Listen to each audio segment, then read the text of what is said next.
Coming up on RMU Live, a security guard is attacked at King Pre-K. President Trump has not yet released the JFK files.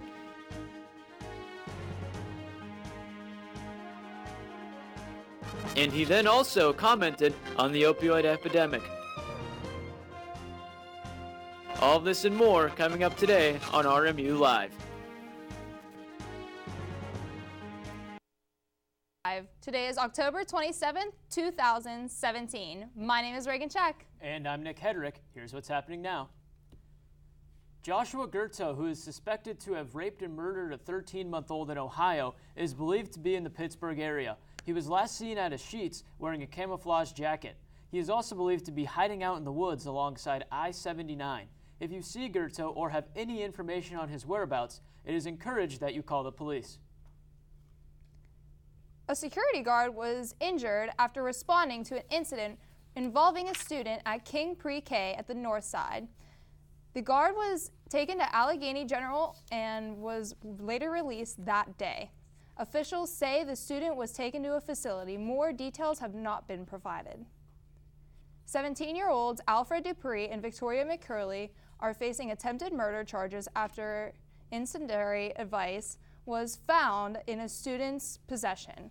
Georgia officials met with Dupree on Monday about the threats, acting quickly, informing parents the next day. The teenagers are being charged as adults. There were 2 arrests made this week in connection to the murder of Ronald Pellis earlier this year. Both of the people taken into custody are from McKees Rocks area. Sheila Wagner and Robert Davies are the names of those that were taken into custody. There is also a third suspect who will be tried separately. Highmark Stadium will be receiving some major renovations. Here is Gage Golding with more. Stadium, home of Pittsburgh's only soccer team, the Pittsburgh Riverhounds, will go under a renovation in preparation for the 2018 soccer season. The stadium right now is 1,500 seats under the minimum capacity for the league that they play in. The United States Soccer Federation granted Division II sanctioning to the United Soccer League, in which the Pittsburgh Riverhounds play in. The Riverhounds met 2 of the 3 requirements. With a maximum capacity in their stadium at 4,000, they fall short of the required 5,000 person capacity. Riverhounds owner Tuffy Schallenberger said, quote, "We have a lot of things in the works for next year. I think it's going to be a little different from what people have been seeing in the past here. We've been working hard at getting events lined up for the next year that we'll start announcing for next year. It's going to help us bring in some bigger events." End quote. Riverhounds owner Tuffy Schallenberger does not have a timeline on when the renovations will begin or be completed, but they are certain that the Riverhounds will be playing next year with the required amount of seats. Reporting outside Highmark Stadium in Station Square, Gage Golding, RMU Century Media. And thanks again to Gage Golding for that story. 35 pounds of marijuana were seized after a New York man was pulled over in Pennsylvania. A man named Bin Dong was pulled over because he made an unsafe lane change while on the highway. The police then searched his car and discovered 35 pounds of marijuana in bags inside the car. He's now in Westmoreland County Jail. And the Pennsylvania State Police have found the body of Leah Owens after a month-long search. The body was found south of Pittsburgh. The suspect in the case, Tommy Tietz, showed police where the body was after they questioned him. He is now facing several criminal charges, and as of Thursday afternoon, he is still being questioned. The FBI was called to Pittsburgh after a cord was found in the shape of a noose was found outside a home in Regent Square. A civil rights attorney lives in this home and has lived there for 5 months. The woman, whose name is Jamelia Morgan, spotted this noose late in the afternoon on Tuesday. She then reported it to police. The student who attacked several students at Franklin Regional High School is being tried. Here is Reagan Check with more. Tribal pleaded guilty to stabbing 20 fellow students and a security guard at Franklin Regional High School in Murraysville, Pennsylvania. Alex Tribal pleaded guilty to 21 counts of attempted homicide, aggravated assault, and a weapons charge. Tribal was just 16 when he used 2 8-inch kitchen knives to injure 20 other students and 1 security guard on April 9, 2014. Pat Thomasy, Tribal's attorney, says, quote, "I believe Alex deserves a sentence. I don't think 30 to 60 years is appropriate. end quote. One of the 20 students was taken to UPMC Presbyterian Hospital behind me with life-threatening injuries. The details on Hribel's sentencing have yet to be released. Reporting from UPMC Presbyterian Hospital in Oakland, Reagan Check, RMU Century Media. And thanks again to Reagan Check for that story. And be sure to tune into our other shows, RMU Live on Mondays and Fridays at 1 p.m., Sports Talk in the Berg on Tuesdays at 6:30 p.m., and Colonial Sports Center Thursdays at 9:30 p.m. here on RMU-TV. And coming up next on RMU Live, Donald Trump comments on the opioid epidemic. And a killer in Florida flees from the scene. So, I just moved in with his family, and it's embarrassing. The little one, he likes to go outside and crawl around in the giant litter box. I don't know what he's doing. I mean, I was born and I knew how to use the litter box. Look at that. That's disgusting. Oh, poop already. You're making me nervous. Oh, okay, I can't look at this anymore. I really hope he grows out of this, for his sake. You know what, guys? There's a lot of tree branches and dry brush over here. We should probably move the bonfire over there.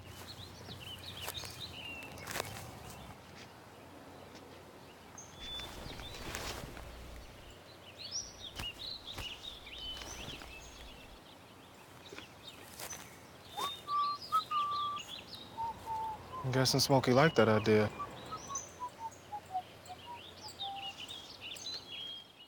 Well, Thomas, you've got pre-diabetes.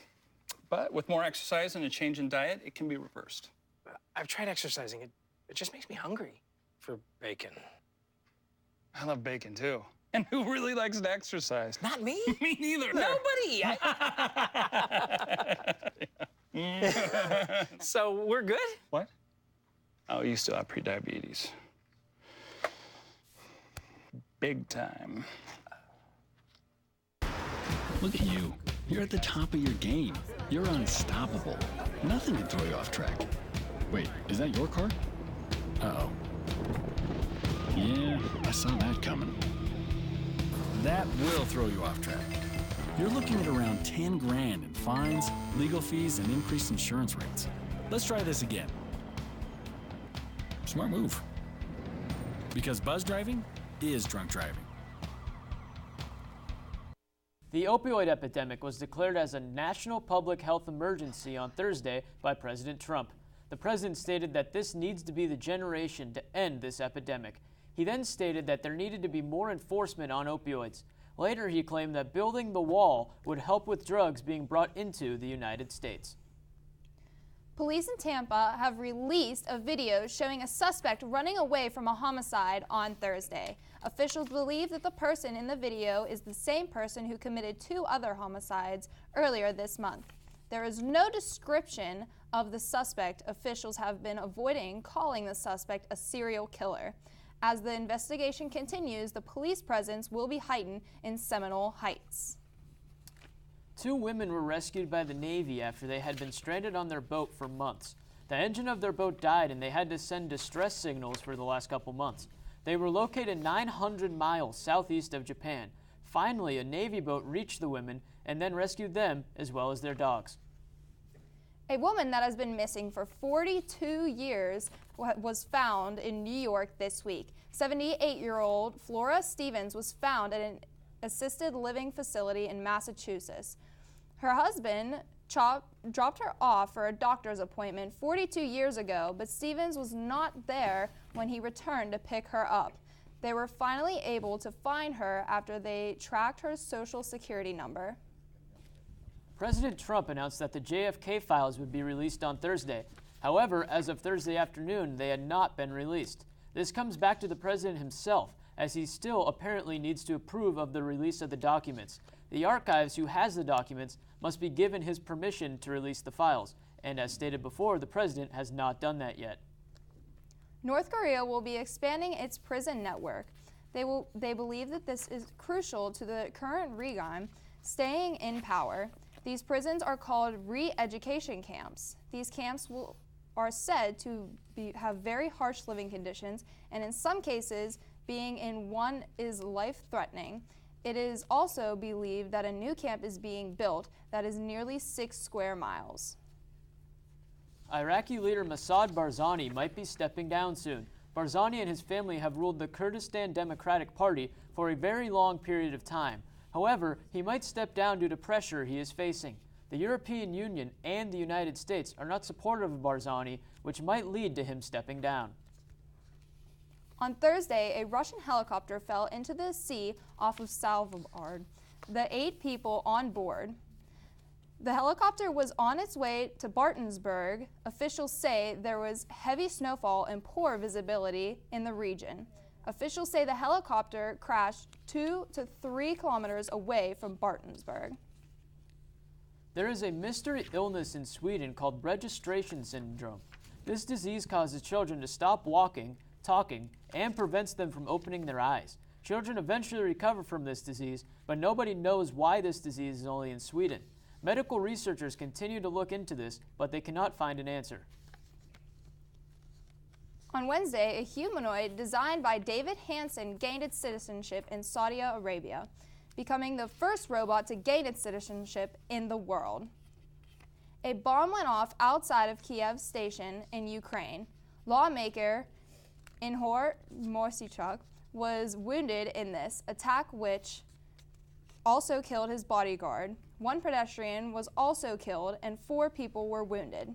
This bombing is being considered an assassination attempt, and the Ukraine government fears more assassinations attempts are on the way. Bo Bergdahl might be facing prison time after it was discovered that his disappearance led to the injuries of several people. Bergdahl allegedly abandoned his post, which led to him going missing. Then the lives of those that were sent to look for him were put in danger, as they were attacked while searching for him. Bergdahl has already pleaded guilty to desertion and could possibly face life in prison. And Uber has been sued by 3 women who claim that they were underpaid and undervalued. These women claim that women and people of color are undervalued by the company. The details of the lawsuit include a claim that they get lower performance reviews, which then leads to them being treated poorly. It then claims that this prevents minorities from getting advancement opportunities. This is the second major lawsuit Uber has received regarding this matter. And for all the news you could possibly need regarding RMU, sports, and arts and entertainment, be sure to check out RMUCenturyMedia.com. Coming up after the break, weather forecaster Tyler Schlendorn will be in our weather center with a look at this weekend's forecast. And our sports anchor Matt Simkovic will cover RMU sports and some NHL action when we come back.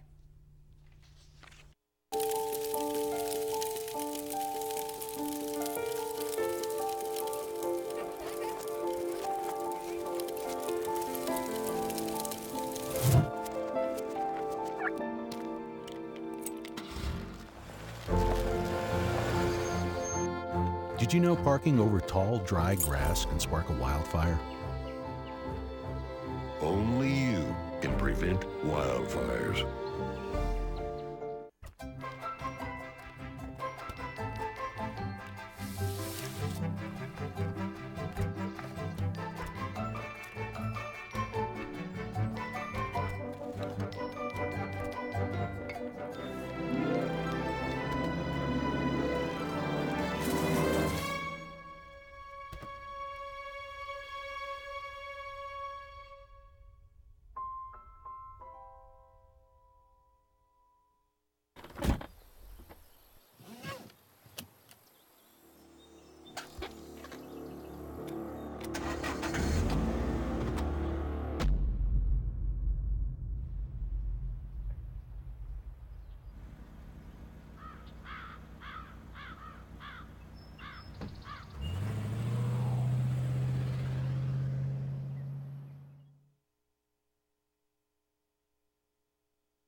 Adventure can be found anywhere, but the best place to start is in the forest. I spy something beginning with S. Snow? No. Snow-covered trees? Nothing to do with snow. Head outside to discover incredible animals and beautiful plants that come together to create an unforgettable adventure. Wow. So grab your loved ones. Don't even. And explore a world of possibilities. Come on, this way. Visit discovertheforest.org to find the closest forest or park to you.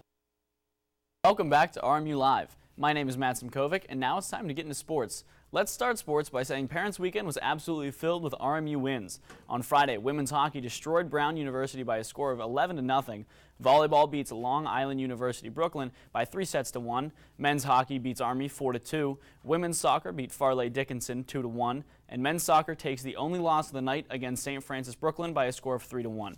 Day 2 of the weekend shows a slight slowdown. Football loses to Sacred Heart in the last 20 seconds of their game. That comes down to a tally of 14-21. Women's hockey is beating Brown once again, this time by a score of 3-2. Volleyball wins 3-1 again, this time over St. Francis Brooklyn. Men's hockey takes a loss to Army in Game 2 of their 2-game series. Luke Lynch has the lone goal in the 3-1 game. Moving on to Sunday, women's soccer won against Mount St. Mary's by a score of 4-0, and men's soccer beats LIU Brooklyn 1-0. Here we sent our reporter Gage Golding down to PNC Park to see what about America's pastime is so great in the Steel City.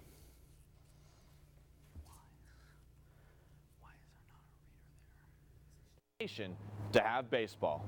The financial data website Wallet Hub put 363 of the most populated cities in the country head-to-head to find out which ones were the best to have baseball. The company judged teams and cities on different metrics such as team performance, ticket prices, stadium accessibility, and fan engagement. The Pittsburgh Pirates finished the 2017 season under 500 with a final record of 75 wins and 87 losses, which landed them in 4th place in the National League Central Division.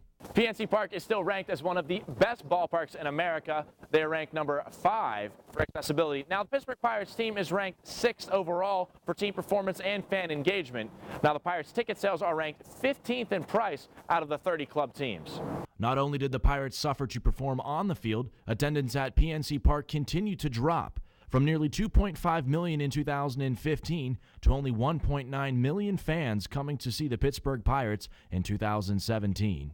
According to Wallet Hub, the top 5 cities in the country for baseball is New York at number 1, St. Louis comes in 2nd, at 3rd is Los Angeles, San Francisco takes number 4, and Arlington, Texas at number 5. Pittsburgh ranks at number 10, and nearby Cincinnati comes in at 8th.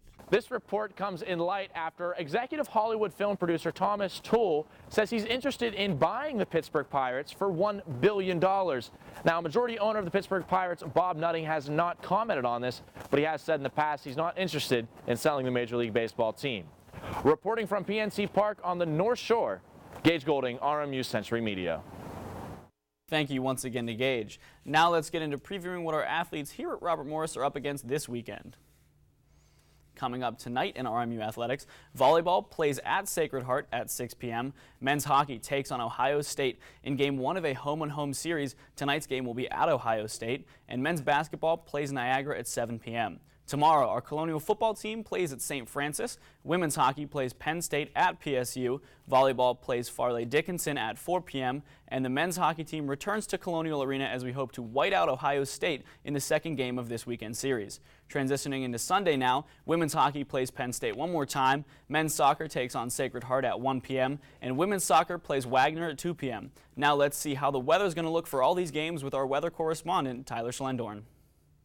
Thanks, Matt. Now let's jump right into the weather. As you can see, we're looking at a high of 72 degrees today with a low of 53. So it's going to be very sunny today. So make sure you get that last minute exercise in before the weather starts to change. Let's take a look at tomorrow's weather. As you can see, we're looking at a high of 56 degrees with a low of 37. So it's going to be very rainy tomorrow. So make sure you bring an umbrella wherever you go. Now let's go to the 5-day forecast. As you can see, we're looking at a very cold rest of the week, with it being mainly in the 50s for the high. And we're looking at mid-30s to low 50s for the lows.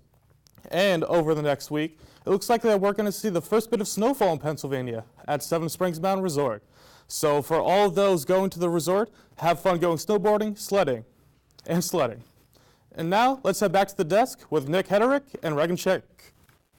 And that's all we have for RMU Live. We will see you next week. Have a great day.